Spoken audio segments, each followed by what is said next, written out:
Assalamualaikum warahmatullahi wabarakatuh. Nama saya Suratmi. Di sini saya akan membuat media pembelajaran tentang adab membaca Al-Quran dan berdoa. Baik, yang pertama saya akan menjelaskan tentang adab membaca Al-Quran dan berdoa.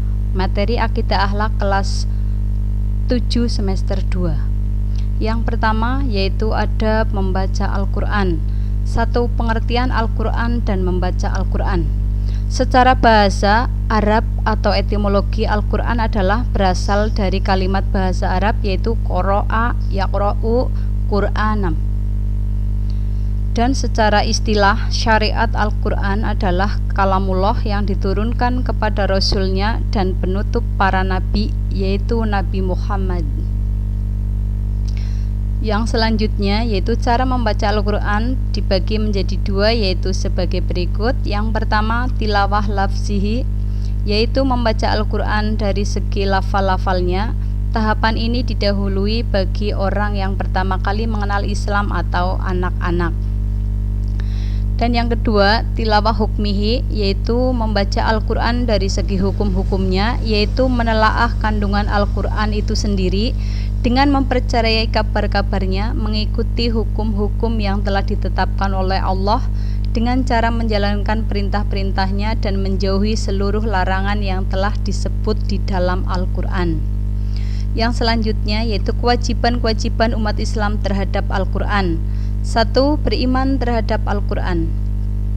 Keimanan seorang mukmin terhadap Al-Quran adalah mempelajarinya, membacanya, sekaligus mentadaburi untuk mendapatkan nasihat dan pelajaran yang ada di dalamnya, karena salah satu sifat Al-Quran adalah mu'izah. Dan yang kedua yaitu menjalankan perintah Al-Quran. Menjalankan perintah-perintah Al-Quran sekaligus menjauhi hal-hal yang dilarangnya, kemudian mendakwahkannya ke seluruh umat Islam. Hal ini bisa dimulai dari diri sendiri, kemudian keluarga, dan seterusnya. Yang selanjutnya keutamaan tilawah dan mempelajari Al-Quran. Ada 4. Yang pertama termasuk insan terbaik. Yang kedua mendapat syafaat pada hari kiamat. Yang ketiga memperoleh derajat yang tinggi. Yang keempat melembutkan hati. Dan selanjutnya ada adab-adab membaca Al-Quran.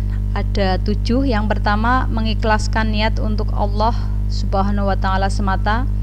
Yang kedua khusyuk, tenang dan sopan. Yang ketiga berada di tempat yang suci. 4. Membaca doa isti'azah. Yang kelima membaguskan suara. Yang keenam membaca dengan pelan. Yang ketujuh membaca dengan tartil. Materi yang kedua ada adab berdoa. 1. Pengertian berdoa. Menurut bahasa, doa berarti memanggil, meminta tolong atau memohon sesuatu. Sedangkan doa menurut syariat Islam adalah memohon sesuatu atau memohon perlindungan kepada Allah dengan merendahkan diri dan tunduk kepadanya, sebagaimana firman Allah Subhanahu wa ta'ala, Bismillahirrahmanirrahim. Wa qala rabbukum ud'uni astajib lakum innal ladzina yastakbiruna an ibadati yasadkhuluna jahannama dakhirin. Artinya, dan Tuhanmu berfirman, berdoalah kepadaku, niscaya akan kuperkenankan bagimu. Sesungguhnya orang-orang yang menyombongkan diri dari menyembahku akan masuk neraka jahanam dalam keadaan hina dina. Dan yang kedua adalah manfaat doa, yaitu ada 5. Yang pertama terhindar dari keputusasaan karena selalu berharap Allah memberikan sesuatu yang diinginkan. Yang kedua terhindar dari sifat sombong dan takabur karena sesungguhnya tiada kekuatan yang melebihi Allah. Yang ketiga menjadikan hati menjadi tentram dan tenang. Dan yang keempat merasa dekat dengan Allah. Yang kelima menyediakan tempat yang mulia di sisinya. Yang ketiga yaitu tata cara berdoa. Yang pertama dimulai dengan pujian terhadap Allah dan sholawat kepada Nabi Muhammad SAW. 2. Dilakukan dengan serius sambil mengangkat kedua tangan. Membaca doa hendaknya khusyuk dengan suara pelan. Yang keempat mengulang-ulang doa dengan merasa tidak pernah putus asa kalau doa-doa itu belum dikabulkan. Yang kelima dilakukan dalam keadaan suci.